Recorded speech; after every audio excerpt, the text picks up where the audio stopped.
Halo teman-teman, salam sehat selalu untuk kita semua. Salam sejahtera dengan saya, Bung Roban. Kita bergeser sekarang untuk membicarakan apa yang terjadi di UCL. Ini di match day kedua. Dan kembali setan merah atau The Red Devils Manchester United terkapar, tersungkur di depan publik mereka. Tidak ada lagi The Theatre of Dreams di sini ketika di Old Trafford pasukan Erik ten Hag kalah dengan 2-3 dari tamunya Galatasaray, klub asal Turki. Brace yang dibuat oleh Højlund ya, ini tidak berarti sama sekali di Old Trafford karena ada 3 gol balasan yang dibuat oleh Galatasaray. Wilfried Zaha, mantan pemain MU, bahkan bisa membuat gol. Ada Ortoglu dan kemudian dengan Mauro Icardi. Ya, ini pemain buangan ya, sebelumnya dari Inter, dari PSG, dan sekarang dia berlabuh di Galatasaray. Dan ini menjadi pukulan telak dan menampar muka bagi terutama pelatih kepala Erik ten Hag. Posisinya semakin gawat. Ya, dia berada di ujung tanduk karena sebelumnya kan di IPL kemarin mereka juga dipermalukan di kandang, kalah dari Crystal Palace. Padahal mereka juga bisa menang di Piala Carabao sebelumnya dari Crystal Palace ya dengan 3 gol, tapi kemudian mereka di IPL kalah.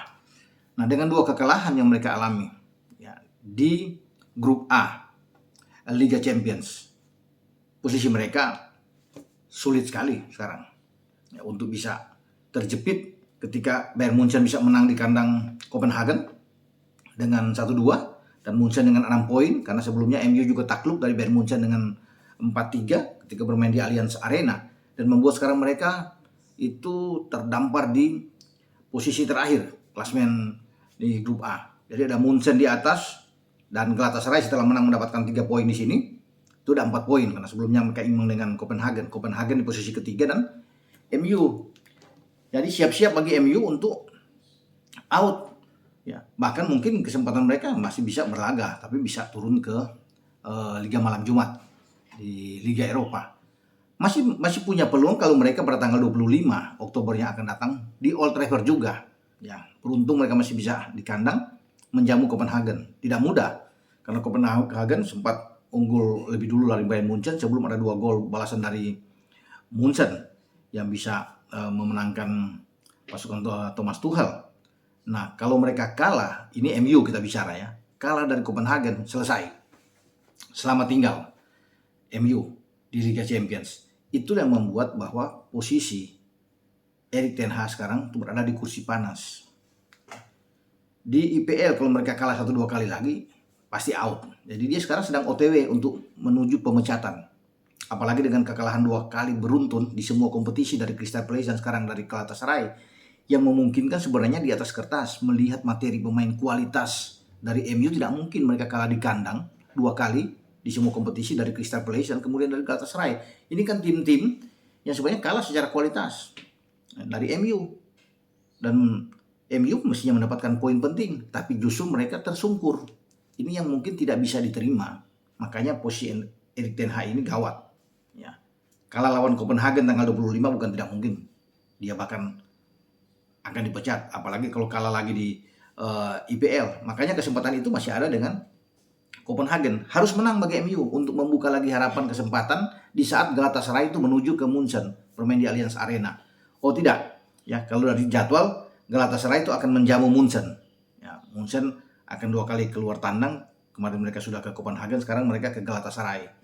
Nah, ini kesempatan bagi Galatasaray kalau mereka ingin bersaing dengan Munchen yang sudah 6 poin. Galatasaray harus bisa menang melawan Munchen, mumpung bermain di kandang mereka. Ya. Tapi kalau Munchen menang, Munchen sudah pasti lolos. Karena 9 poin, Munchen sekarang tenang, aman di puncak klasmen. Jadi Munchen butuh 1 kemenangan lagi, udah 9 poin, akan sulit, mereka akan bisa melenggang dengan baik karena mereka akan menerima Copenhagen bermain di Allianz Arena dan kemudian Galatasaray. Mereka hanya keluar kandang itu ke Old Trafford menghadapi MU. Makanya ini posisi sekali lagi bagi MU berat ya. Tapi mereka sebenarnya bisa mendapatkan 3 gol, 1 gol dianulir dari Højlund, hampir saja hat-trick pemain ini. Dan ada momen-momen yang sebenarnya ya menurut saya lihat Onana ini kiper yang tidak lebih baik dari David De Gea. Jauh kalau bisa melihat penampilan David De Gea yang tampil sebagai legend di MU ya. Bahkan 3 gol kemarin kan gol-gol yang saya lihat saya agak ketawa juga. Gol pertama balasan dari Zaha yang membentur tanah kemudian naik ya, sulit diantisipasi oleh Onana ya, kemudian dibikin blunder lagi terakhir ya, kemudian sampai Casemiro harus diberikan kartu merah ketika mengambil kotak penalti. Untuk penalti Icardi gagal. Kalau masuk ya 4-2. Tapi Icardi kan masih bisa menebus itu setelah kegagalan penalti dia dan bisa mencetak gol. Dan lihatlah gol dari Icardi. Itu Onana coba untuk maju, tapi posisi Onana justru terduduk. Icardi hanya mencongkel bola untuk bisa melewati jangkauan dia. Ya Pak, ini sebenarnya sulit untuk bisa dilihat kalau teman-teman lihat bagaimana gol-gol dari Galatasaray itu yang menyesakkan sebenarnya bagi MU. 2 kali unggul, 2 kali dikejar, kemudian akhirnya mereka harus takluk dan kalah.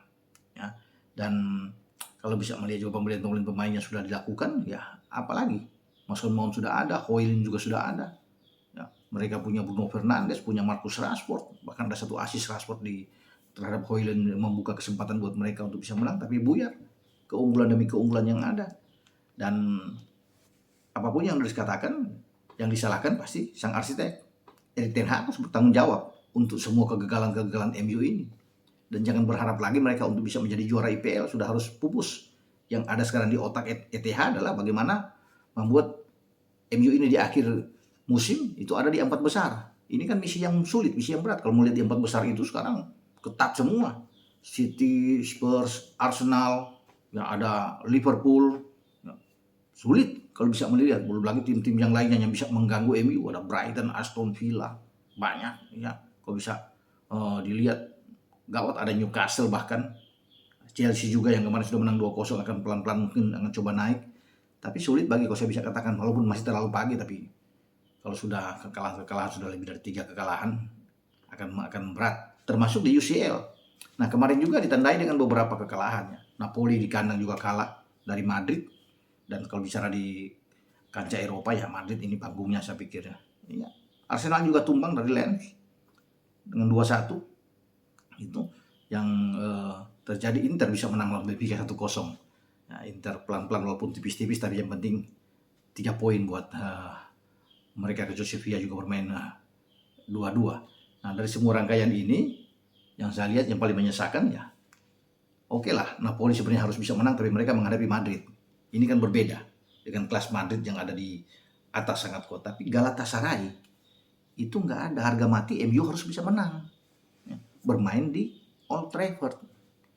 Apalagi yang kurang pemain-pemain dari MU. Kalau sudah dengan Casemiro, Bruno Fernandes, Mason Mount, ada Marcus Rashford, ada Højlund di sana, ada Varane, ya, ada Lindelof. Ini kan pemain-pemain yang bagus. Tapi itu keberadaan, saya sekali lagi dengan Onana yang di bawah Mister, saya masih punya tanya. Banyak membuat hal-hal blunder-blunder yang tidak perlu dilakukan, termasuk melawan Galatasaray juga. Ada blunder yang dibuat oleh Onana, tetapi Etihad terlalu percaya terhadap mantan anak didinya sebelum ke MU, ada di Ajax Amsterdam sebelum Onana tuh pergi ke Inter dan sekarang datang. Jadi pembelian-pembelian yang dilakukan Etihad itu yang menjadi tanda tanya saat ini, dan terbukti bagaimana mengarungi di musim ini di kompetisi IPL, bahkan di Champions itu sangat buruk ya. Semoga memang ada perubahan ke depan, kan menjadi tantangan bagi Erik ten Hag dengan kekalahan ini, memacu dia, apakah dia bisa untuk terus bisa mengangkat performa lagi MU ini. Kesempatan ya, dia harus bisa memenangkan pertandingan demi pertandingan ke depan, baik di IPL dan juga di Liga Champions. Kalau sampai tumbang-tumbang lagi ya selamat tinggal Erik ten Hag. Pemecatan sudah di depan mata, tinggal menunggu waktu sebenarnya. Makanya dia harus cepat untuk membenah, mendinginkan atau menyejukkan kamar ganti. Ini kan jauh lebih bagus agar MU bisa mendapatkan kemenangan demi kemenangan. Tapi kalau tetap sulit untuk bisa bersaing di IPL untuk masuk di area 6-7 besar kan berat. Dan apalagi kan saya bilang tadi di awal, kuncinya dari Copenhagen. Draw atau kalah, apalagi selesai. Harus menang, itu kuncinya. Kalau masih boleh bersaing di grup A ya, bagi MU, karena sudah jauh Munchen di atas, apalagi Galatasaray yang coba. Ini sangat memalukan kalau mereka di akhir nantinya itu berada di dasar, di klasemen itu mereka di posisi keempat juru kunci. Sangat memalukan memang. Kalau melihat dengan lawan-lawan kan cuma Munchen ya, secara kualitas yang bisa sama lah posisi mereka dengan Munchen. Tapi kan Galatasaray mereka tidak mampu atasi. Nah sekarang tinggal tunggu dengan Copenhagen. Ya, itu saya bilang melawan Copenhagen harus 6 poin. Mau main di Copenhagen juga dan main apalagi di Old Trafford harus bisa menang. Nah sekarang posisi dari MU kan agak sulit. Mereka harus ke Galatasaray nantinya. Ini berat. Dan mereka harus bisa menjamu Bayern Munchen. Itu saya lihat. Ya, apa yang akan terjadi nantinya dengan Erik ten Hag. Sampai di sini dengan saya Bung Ropan untuk mereview hasil pertandingan yang berlangsung dini hari ya, di UCL. Masih akan berlangsung juga nanti sebentar malam sampai dengan dini hari. Tapi khususnya saya menyorot tentang kekalahan pahit ya. Bagaimana mereka bagi MU itu tumbang di depan publik mereka dan membuat posisi dari Ten Hag ini gawat sebagai pelatih atau sebagai arsitek di MU. Oke, dengan Bung Ropan. Ciao.